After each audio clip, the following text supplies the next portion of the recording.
Depois de amanhã, você não faz mais parte desta família.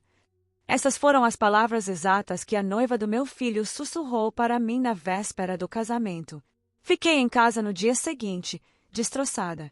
Mas ao meio-dia, a cerimônia havia desmoronado completamente. E o motivo chocou a todos. Na noite anterior ao casamento do meu filho, eu acreditava estar prestes a vivenciar o capítulo mais feliz da vida dele e talvez o mais gratificante da minha. Afinal, criei Rodrigo sozinha durante 27 anos, através de sacrifícios que apenas eu seria capaz de compreender verdadeiramente. Abri mão de promoções no trabalho, deixei de tirar férias e aprendi a esticar cada real até o limite. Tudo isso para que meu menino pudesse crescer sem sentir o peso daquilo que perdemos quando seu pai nos abandonou. Para mim, o casamento dele não era apenas sobre ele se casar com a mulher que amava. Era a prova de que eu havia feito algo certo, de que tinha criado um homem de bem apesar de todas as adversidades. Pelo menos era isso que eu dizia a mim mesma. Naquela tarde, passei no buffet onde seria o jantar de ensaio para entregar algo em que trabalhei durante semanas. Um álbum de memórias da vida do Rodrigo, desde seus primeiros passos até sua formatura no ensino médio, dos joelhos ralados até o dia em que foi aceito na faculdade de Direito. Coloquei todo o meu coração naquilo, querendo que sua futura esposa, Amanda, visse quanto amor e sacrifício moldaram o homem com quem ela estava prestes a se casar. Amanda me encontrou na entrada. Ela estava deslumbrante, como sempre. Cabelo perfeito, vestido perfeito, sorriso perfeito. Mas naquela noite, seus olhos estavam mais frios do que eu jamais tinha visto. Amanda, eu disse, estendendo o álbum. Fiz isso para o Rodrigo. Achei que seria legal vocês dois folhearem juntos esta noite. Ela sequer olhou para o álbum. Em vez disso, inclinou-se para perto de mim, sua voz baixa o suficiente para que ninguém mais pudesse ouvir. Depois de amanhã, ela disse, seus lábios se curvando no menor dos sorrisos, você não faz mais parte desta família. As palavras me atingiram como um soco no estômago. Pisquei, sem ter certeza de que tinha ouvido corretamente. Como? Você me ouviu? Ela sussurrou. Você cumpriu seu papel. Criou o Rodrigo. Amanhã ele se torna meu marido, minha família. E você? Você é apenas um peso extra. Não se envergonhe ficando se agarrando. Fiquei congelada, segurando o álbum como se fosse a única coisa me mantendo de pé. Minha garganta ardia, mas nenhum som saía. Ela inclinou a cabeça, quase divertida com meu silêncio. Sinceramente, já te tolerei tempo demais. O Rodrigo te ama, claro, mas o amor cega as pessoas. Eu te vejo pelo que você realmente é, alguém que não pertence ao nosso futuro. Então faça um favor a nós duas. Não venha amanhã. Poupe-nos do drama. Eu deveria ter dito algo. Deveria ter me defendido. Em vez disso, senti o peso de anos pesando sobre mim. Anos de solidão, de turnos duplos no hospital, de fingir que não estava exausta só para que o Rodrigo não visse como a vida era difícil sem o pai dele. E agora essa mulher, que dizia amá-lo, estava me dizendo que eu era descartável. Ela deu um tapinha no meu braço como se estivesse consolando uma criança. Vá para casa, Dona Marisa. Durma até tarde. Amanhã será o melhor dia das nossas vidas, e não precisamos de você lá para estragar tudo. Não me lembro de ter saído de lá. Não me lembro de ter dirigido para casa. O que me lembro é de estar sentada na beirada da minha cama naquela noite, olhando para o álbum do Rodrigo. Minhas mãos tremiam tanto que as páginas quase rasgaram. Cada foto era uma lembrança de amor, sacrifício e perseverança. E ainda assim, amanhã eu deveria fingir que nada disso importava, que eu não importava. Lágrimas embaçaram minha visão, mas por baixo da dor de coração, outra coisa se mexeu. Uma raiva fria e silenciosa. Sussurrei no escuro. Se eu não faço parte desta família depois de amanhã, então amanhã eu não estarei lá. E assim, na manhã seguinte, fiquei em casa. Pensei que o casamento aconteceria sem mim. Pensei que o Rodrigo se casaria com ela e eu seria deixada para trás, apagada da história do meu próprio filho. Mas ao meio-dia daquele dia, a cidade inteira ficou sabendo. O casamento não tinha acontecido, e o motivo mudaria tudo. Suponho que, Para qualquer um olhando de fora, eu era apenas mais uma mãe superprotetora que não queria deixar seu filho ir. Esse era o rótulo que Amanda havia cuidadosamente pintado em mim ao longo dos anos. Mas a verdade é que eu nunca me agarrei ao Rodrigo. Eu o amparei porque ninguém mais o faria. Quando o pai do Rodrigo foi embora, ele não apenas me deixou. Ele deixou seu filho. Nunca vou esquecer aquela noite. Rodrigo tinha apenas 7 anos, segurando seu dinossauro de brinquedo em uma mão e me perguntando: quando o papai vai voltar para casa? Eu não tinha resposta. Apenas lágrimas que tentei esconder atrás de sorrisos forçados. Daquele dia em diante, éramos só nós dois. Virei a provedora, a cuidadora, a torcedora, a disciplinadora. Trabalhei em turnos duplos no hospital universitário, às vezes voltando para casa tão cansada que dormia de uniforme. Mas toda vez que o Rodrigo trazia uma estrela dourada da escola, toda vez que ele me fazia um cartão torto no Dia das Mães, eu sabia que valia a pena. Ele cresceu e se tornou um homem gentil, inteligente e ambicioso. Estudou mais do que qualquer outra pessoa que eu conhecia. Queria ser advogado, não por causa do dinheiro, mas porque ele dizia: mãe, quero proteger pessoas que não podem se proteger sozinhas, como você sempre me protegeu. Essa frase sozinha me carregou através de 1000 noites sem dormir. Então, quando ele trouxe Amanda para casa pela primeira vez, há 3 anos, eu verdadeiramente queria gostar dela. Ela era linda, confiante, o tipo de mulher que parecia iluminar qualquer ambiente. O Rodrigo estava apaixonado, e eu queria que ele fosse feliz. Mas por baixo do charme, notei pequenas rachaduras. Ela era educada comigo em público, mas quando o Rodrigo saía da sala, seu tom mudava. Cortante, desdenhoso, como se falar comigo fosse uma obrigação chata. Ela nunca perguntou sobre minha vida, meu trabalho, ou mesmo sobre as histórias de infância do Rodrigo. Em vez disso, direcionava as conversas para si mesma. Sua carreira no marketing, seus amigos glamourosos, seus planos futuros. No começo, eu relevei. Talvez ela estivesse nervosa. Talvez não soubesse como se conectar comigo. Mas com o tempo, as rachaduras aumentaram. No aniversário do Rodrigo no ano passado, fiz seu bolo favorito. Chocolate com cobertura de amendoim. Era nossa tradição desde que ele tinha 10 anos. Quando o trouxe, Amanda sorriu docemente e disse: ah, que fofo! Mas o Rodrigo está numa dieta nova agora. Vou garantir que ele não toque nisso. Ela tirou a faca da minha mão e colocou o bolo de lado, intocado. O Rodrigo riu, beijou minha bochecha e disse: valeu, mãe. Não precisava. Mas eu vi o lampejo de culpa em seus olhos. Ele sabia que eu tinha ficado acordada metade da noite fazendo aquele bolo. Ainda assim, engoli meu orgulho porque é isso que mães fazem. Cada vez que Amanda me descartava, cada vez que ela me diminuía, eu dizia a mim mesma que não importava. Ela amava o Rodrigo. Isso era suficiente. Ou pelo menos eu tentava acreditar nisso. O noivado deveria ter sido minha chance de finalmente sentir que estava ganhando uma filha, não perdendo um filho. Em vez disso, só aumentou a distância entre nós. Amanda assumiu o controle total do planejamento do casamento. Não fui convidada para uma única prova de vestido, nenhuma degustação de bolo, nem mesmo a discussão sobre o arranjo das mesas. Quando gentilmente perguntei se eu poderia ajudar com alguma coisa, ela me deu um sorriso apertado e disse: não se preocupe, Dona Marisa.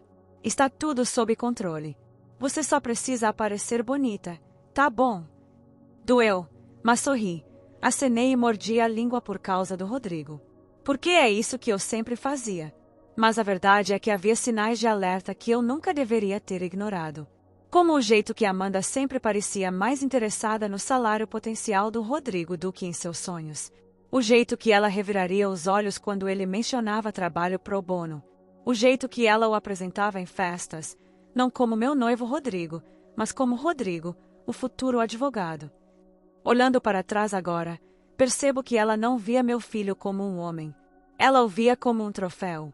E na noite antes do casamento, quando ela finalmente cuspiu aquelas palavras venenosas na minha cara, cada minúsculo sinal de alerta que eu tinha ignorado por anos finalmente fez sentido. Eu não estava perdendo meu filho para o amor. Estava perdendo para a ambição, para a ganância, para alguém que me via, a mãe dele, como um fio solto que precisava ser cortado de seu quadro perfeito. E eu a deixei. Eu realmente a deixei. Pelo menos até a manhã seguinte, quando o destino decidiu intervir de uma forma que nenhum de nós poderia ter previsto. Na manhã do casamento, acordei antes do amanhecer. Por um momento, meu corpo se moveu no piloto automático, fervendo água para o café, separando o vestido azul claro que tinha comprado meses atrás, aquele que o Rodrigo uma vez disse: "Mãe, essa cor fica linda em você." Mas então as palavras a Amanda voltaram como uma faca girando no meu estômago. "Depois de amanhã, você não faz mais parte desta família." Sentei à mesa da cozinha, olhando para o vapor subindo da minha caneca. Minhas mãos tremiam, não de idade, mas do peso de uma decisão que eu já sabia que tinha tomado. Eu não ia. Pela primeira vez em 27 anos, estava escolhendo a mim mesma ao invés do Rodrigo. Talvez fosse egoísmo. Talvez fosse covardia. Mas não conseguia me forçar a sentar naquele banco da igreja, sorrindo educadamente enquanto assistia ele jurar sua vida a uma mulher que já tinha me apagado do quadro. Coloquei o álbum de volta na caixa e o deslizei debaixo da minha cama. Ele não o veria hoje. Talvez nunca o visse. Enquanto a luz da manhã entrava no quarto, meu celular vibrou. Mensagens de parentes, amigos, até do próprio Rodrigo. "Mãe, estamos indo para o local agora. Mal posso esperar para te ver. Cadê você? Todo mundo está perguntando. Você está atrasada, né? Típico." Virei o telefone com a tela para baixo. Em algum lugar lá no fundo, uma vozinha sussurrou: "Você está cometendo um erro." Mas mais alto ainda estava o eco do sorriso da Amanda, seu tom desdenhoso, sua certeza cruel de que eu não era nada além de um peso. Se era isso que ela queria, eu daria isso a ela. Às 9 horas, as ligações ficaram mais frenéticas. O Rodrigo deixou um recado de voz, sua voz tingida de pânico. "Mãe, onde você está? A Amanda disse que você não estava se sentindo bem ontem à noite, mas sei que isso não é verdade. Por favor, me ligue de volta. Por favor." Pressionei o telefone contra meu peito, meu coração doendo. Todo o instinto gritava para ligar para ele, para correr para a igreja, para estar lá para o menino que criei através de todas as tempestades. Mas não consegui. Não desta vez. Às 10 horas, minha irmã bateu na minha porta. Ela morava do outro lado da cidade, mas tinha vindo de carro com seu vestido de madrinha quando percebeu que eu não estava no local. "Marisa, o que diabos você está fazendo?" ela exigiu, invadindo a casa. "Todo mundo está procurando por você. A cerimônia começa em 1 hora." Balancei a cabeça lentamente. "Não vou." Seu queixo caiu. "Não vai. Você está louca. Seu único filho está se casando." Encontrei seu olhar, lágrimas brotando em meus olhos. "Ele está se casando com alguém que me disse na minha cara que não sou mais parte da família dele. Ela não me quer lá. Então por que eu deveria ir?" A raiva da minha irmã vacilou, substituída pela descrença. "A Amanda disse isso ontem à noite." Olhou nos meus olhos e disse. Ela se deixou cair em uma cadeira, sem palavras. Por um longo momento, o único som era o tic-tac do relógio na parede. Finalmente, ela sussurrou: "Meu Deus!" Acenei. "Não vou sentar lá como uma idiota fingindo que pertenço." Ela pressionou as mãos sobre a boca, dividida entre raiva e piedade. "Mas Marisa, se você não for, as pessoas vão te culpar. Vão dizer que você abandonou seu filho no dia do casamento dele." Dei uma risada amarga. "Então que digam. Fui julgada a minha vida inteira. Qual é mais uma vez?" Às 10h45, assisti da janela da frente enquanto vizinhos subiam em seus carros, vestidos com ternos e vestidos, indo para a igreja em Moema. Minhas próprias chaves do carro ficaram intocadas no balcão. Não me mexi. Quando os sinos da igreja começaram a tocar às 11, sentei em silêncio, olhando para o álbum escondido debaixo da minha cama. Esse deveria ter sido o fim da minha história. Uma mãe quebrada demais, humilhada demais para ficar ao lado do filho no dia mais importante de sua vida. Mas ao meio-dia, a primeira ligação chegou. Era minha irmã novamente, sua voz tremendo. Marisa, ela sussurrou. O casamento não vai acontecer. Minha respiração falhou.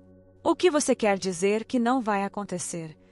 Suas palavras saíram atropeladas, metade sufocadas, metade incrédulas. Amanda, ela... Ah, Deus! Marisa, você precisa ouvir isso. Você precisa sentar. E naquele instante, percebi algo que nunca esperei. Ao não aparecer, eu não tinha arruinado o casamento. Amanda tinha. E o motivo abalaria todos nós até o âmago. Quando a voz trêmula da minha irmã veio pelo telefone, senti meu coração parar. O casamento não está acontecendo, ela repetiu, suas palavras afiadas de descrença. Amanda foi exposta. Apertei o telefone com mais força. Exposta? Exposta como? Marisa, é complicado, mas você precisa ouvir isso de mim antes que se espalhe por toda parte. O Rodrigo descobriu a verdade minutos antes da cerimônia. Meus joelhos fraquejaram. Afundei no sofá. Que verdade! Ela exalou tremulamente. Que Amanda estava mentindo sobre tudo. Mais tarde, quando juntei a história através de ligações frenéticas, mensagens de texto e notícias que se espalharam como um incêndio descontrolado entre os convidados, os eventos se desenrolaram como algo saído de uma novela ruim. Às 10h30, meia hora antes da cerimônia, o Rodrigo estava esperando nervosamente em uma pequena sala lateral da igreja em Moema. Seus padrinhos tentavam acalmá-lo, brincando, ajeitando sua gravata, dando tapinhas em suas costas. Mas então seu melhor amigo, um amigo de infância chamado Marcos, entrou correndo, pálido e tremendo. Rodrigo, você precisa ver isso, Marcos disse, estendendo o celular. Na tela havia uma série de fotos. Amanda, sua noiva, envolvida nos braços de outro homem. As fotos não eram antigas. Eram de 2 semanas atrás. O rosto do Rodrigo perdeu toda a cor. O quê? O que é isso? O vizinho dela me mandou essas fotos, Marcos disse, sua voz quebrando. Ele achou que você merecia saber antes de cometer o maior erro da sua vida. O homem nas fotos não era um estranho. Era o chefe da Amanda, aquele sobre quem ela falava sem parar, alegando que ele era seu mentor. O Rodrigo cambaleou para trás, o peito arfando. Naquele momento, a verdade que ele vinha se recusando a ver veio esmagando. As noites até tarde no escritório. As mensagens secretas. O jeito que Amanda sempre descartava suas preocupações com uma risada e um beijo. Tudo era verdade. Ela estava traindo ele. Mas não era apenas o caso. Enquanto os convidados começavam a entrar na igreja, sussurros se espalharam como um incêndio.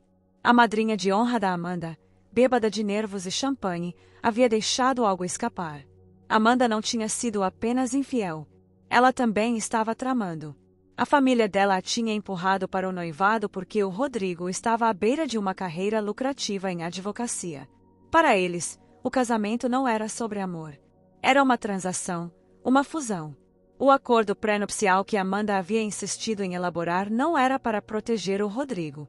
Foi projetado para canalizar seus ativos futuros para o controle dela. O pai dela, um empresário com um rastro de falências, até se gabou para um convidado: uma vez que a Amanda casar com o Rodrigo, nossos problemas financeiros vão desaparecer. Quando o Rodrigo invadiu a suíte da noiva, ele estava tremendo de raiva. Amanda, radiante em seu vestido, virou-se com um sorriso. Amor, você está pronto. Ele ergueu o telefone. Que diabos é isso? O rosto dela vacilou. Pela primeira vez, a máscara escorregou. Isso não é o que parece. Ela começou.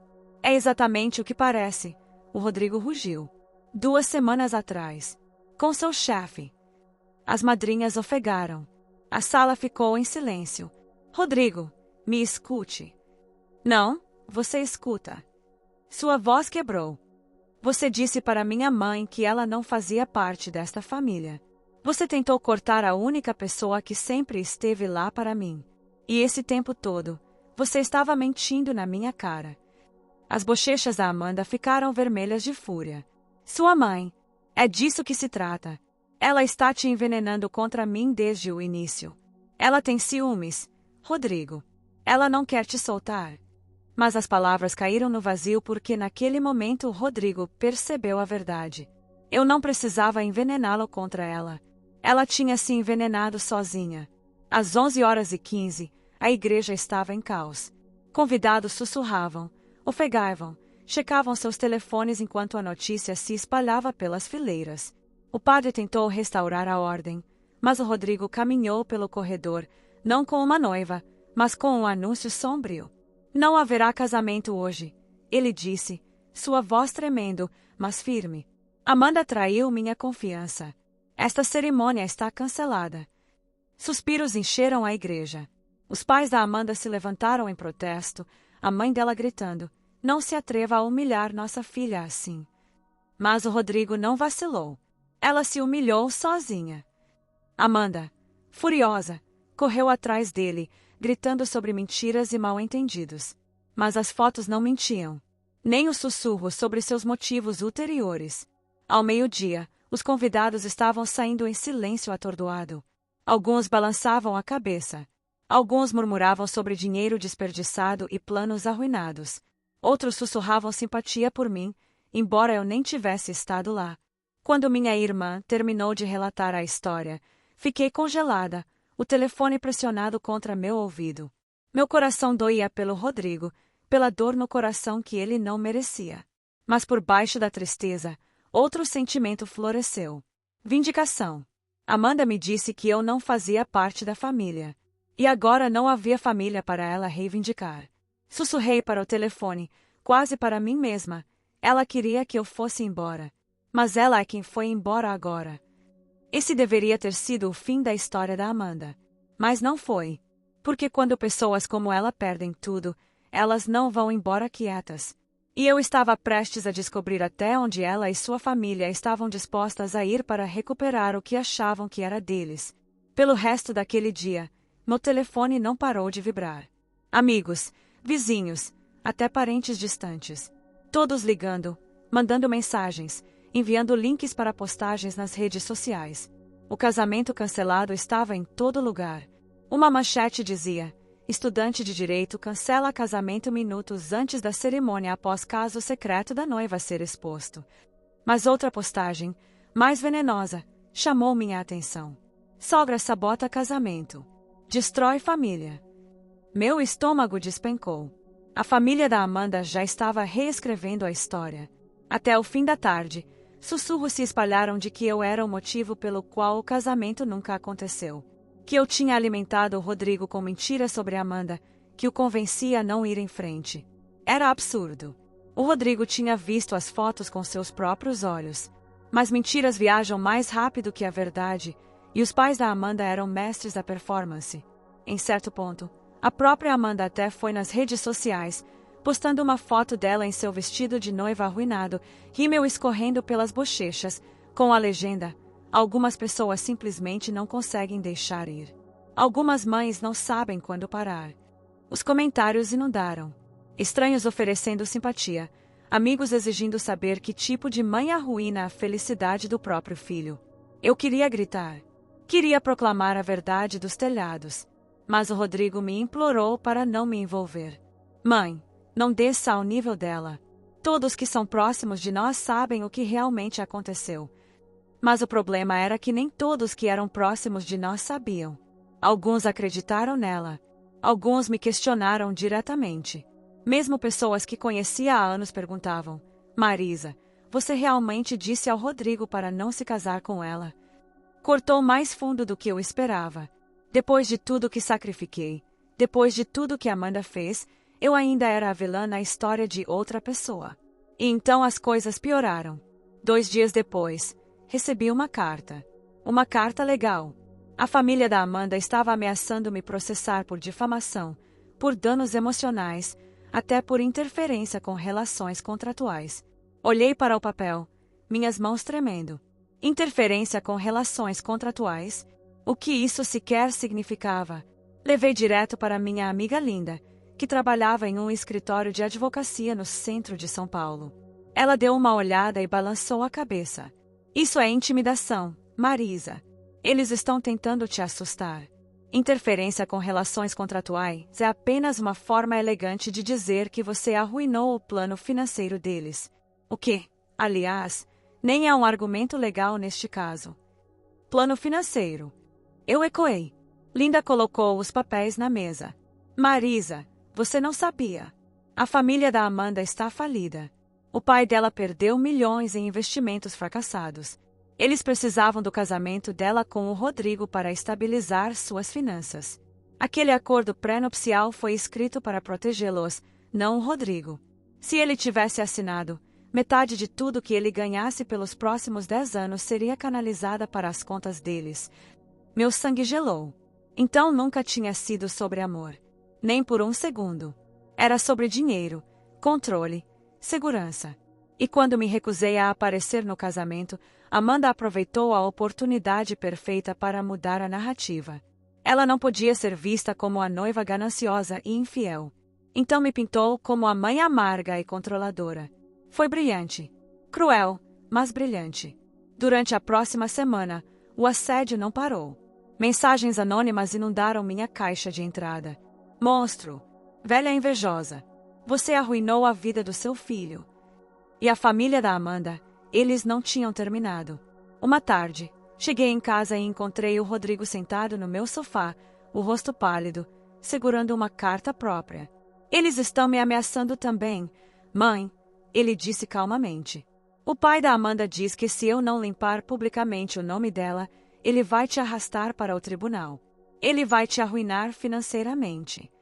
Afundei na cadeira ao lado dele, meu coração batendo forte. O que você disse? O maxilar do Rodrigo se apertou. Eu disse a ele que fosse pro inferno. Mas eu podia ver a preocupação em seus olhos. Ele estava recém-formado em direito, com dívidas estudantis e um futuro apenas começando. Um processo, mesmo frívolo, poderia drenar ele antes que sua carreira sequer começasse. Mãe, ele sussurrou. Não sei quanto mais disso eu aguento. Eles são implacáveis. Estendi a mão pela mesa e segurei a dele. Por anos, eu o carreguei através de tempestades. Agora ele estava tentando me proteger. Mas essa não era uma tempestade que poderíamos enfrentar com silêncio. Não, isso era guerra. Naquela noite, enquanto estava acordada olhando para o teto, me lembrei de algo que Amanda disse durante uma de suas pequenas tiradas presunçosas meses antes. Você não entende, Dona Marisa. Neste mundo, percepção é tudo. As pessoas acreditam no que veem. Ela estava certa. As pessoas acreditavam nela porque ela representava o papel bem. Linda, de coração partido, a vítima de uma sogra cruel. Se a percepção era sua arma, então eu teria que revidar com a verdade. Não calmamente, não educadamente, mas publicamente. E eu tinha exatamente a munição de que precisava. Porque a traição da Amanda não era apenas emocional. Era criminosa. E uma vez que eu expusesse os esquemas financeiros da família dela, nenhuma quantidade de lágrimas de crocodilo a salvaria. Eu ainda não sabia, mas o próximo capítulo dessa batalha não seria travado em sussurros ou fofocas. Seria travado no tribunal. E desta vez, eu não ficaria em silêncio. Durante semanas, a campanha de difamação da Amanda continuou. Sua família empurrou a narrativa deles a cada passo. Eu era a mãe amarga que não conseguia deixar ir. A mulher que arruinou a felicidade do filho por ciúmes. Poderia ter funcionado se não fosse por uma coisa. A verdade tem um jeito de se arrastar até a superfície. Passei dias coletando tudo que podia. E-mails antigos, capturas de tela que o Rodrigo tinha salvo, cópias do acordo pré-nupcial que o pai da Amanda tinha redigido, cheio de cláusulas tão predatórias que parecia mais uma aquisição empresarial do que um acordo de casamento. Linda, minha amiga do escritório de advocacia, me conectou com um investigador financeiro. Em uma semana, descobrimos exatamente o que a família da Amanda estava escondendo. Uma sequência de falências, dívidas e processos que se estendiam por quase uma década. Eles não queriam que Amanda se casasse com o Rodrigo por amor. Eles queriam a carreira dele, o salário dele, o futuro dele. E o acordo pré-nupcial era o bilhete dourado deles. Armada com isso, eu sabia o que tinha que fazer. 2 semanas depois, a família da Amanda organizou um jantar de controle de danos em um hotel chique na Vila Olímpia. Eles convidaram o Rodrigo, alegando que era para conversar. Ele me implorou para não ir. Não queria que eu fosse emboscada. Mas eu sabia que se não os enfrentasse, eles nunca parariam. Então entrei naquele salão de hotel usando o vestido azul claro que tinha comprado para o casamento. O vestido que nunca cheguei a usar. Os pais da Amanda estavam sentados na cabeceira da mesa, Amanda ao lado deles em um vestido preto elegante, seu sorriso afiado como uma lâmina.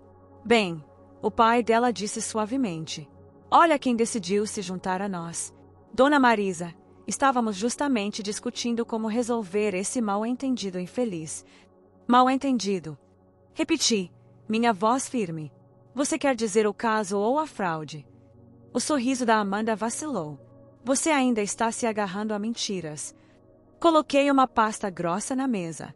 Então talvez você possa explicar esses registros financeiros. Pedidos de falência. E isso, seu acordo pré-nupcial. Cláusula 14, subseção 3. No caso de divórcio nos primeiros 5 anos, 75% da renda de Rodrigo Silva será transferida para contas mantidas conjuntamente por Amanda Santos e seu pai, Ricardo Santos. Suspiros ondularam pela mesa. Até o Rodrigo, que tinha dado uma olhada no documento mas nunca o estudou em detalhes, ficou pálido. Vocês estavam planejando esvaziar ele, eu disse friamente. Vocês queriam os ganhos futuros dele para pagar as falhas da família de vocês. O rosto do pai da Amanda ficou vermelho carmesim. Você não tem direito de... Eu tenho todo o direito, eu o interrompi. Porque você arrastou o meu nome pela lama. Você me pintou como uma mulher invejosa e amarga. Mas agora todos vão ver a verdade. Vocês não estavam casando o Rodrigo com a família de vocês. Estavam casando com a conta bancária dele. Os olhos da Amanda se estreitaram em fendas. Você não ousaria tornar isso público. Inclinei-me para a frente, minha voz baixa, mas afiada como uma lâmina. Me observe. A confrontação se transformou em caos. Amanda tentou insistir que as fotos do caso eram falsas. O pai dela ameaçou processos. A mãe dela chorou sobre unidade familiar. Mas o Rodrigo não vacilou desta vez. Ele se levantou, sua voz tremendo, mas firme. Você mentiu para mim. Mentiu sobre me amar, sobre querer uma vida juntos. Tudo o que você queria era dinheiro. Amanda estendeu a mão para a dele, sua voz de repente suave, implorando. Rodrigo, por favor. Cometi erros, sim, mas era você. Eu queria você, não seu dinheiro. Mas ele balançou a cabeça. Se fosse verdade, você não teria tentado apagar minha mãe. Você não teria dito a ela que ela não fazia parte da minha família. A sala ficou em silêncio. Amanda congelou, percebendo que suas palavras tinham voltado para assombrá-la. Sua máscara rachou completamente, desespero vazando. Ela está virando você contra mim. Não, o Rodrigo disse, sua voz quebrando. Você fez isso sozinha. Naquela noite, pensei que a confrontação terminaria com gritos, com ameaças, com promessas quebradas. Mas em vez disso, terminou com o Rodrigo saindo daquele hotel, meu braço ligado ao dele. Amanda o seguiu, gritando atrás dele, implorando, soluçando, jurando que não era o que parecia. Mas pela primeira vez, ele não olhou para trás. Quando chegamos ao estacionamento, o Rodrigo parou e se virou para mim. Seus olhos estavam vermelhos, o rosto pálido, mas havia uma nova força em sua voz.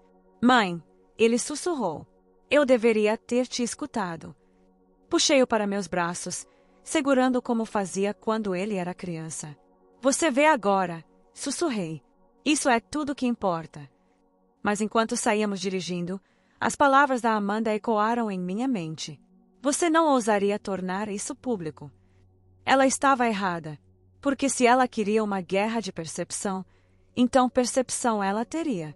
E quando a verdade saísse, sua fachada cuidadosamente construída desmoronaria além do reparo. Nos dias após a confrontação no hotel, Amanda e sua família tentaram de tudo. Ameaças, súplicas, promessas. O pai dela enviou e-mails ao Rodrigo cheios de jargão legal, insistindo que estava dentro de seus direitos de buscar indenizações.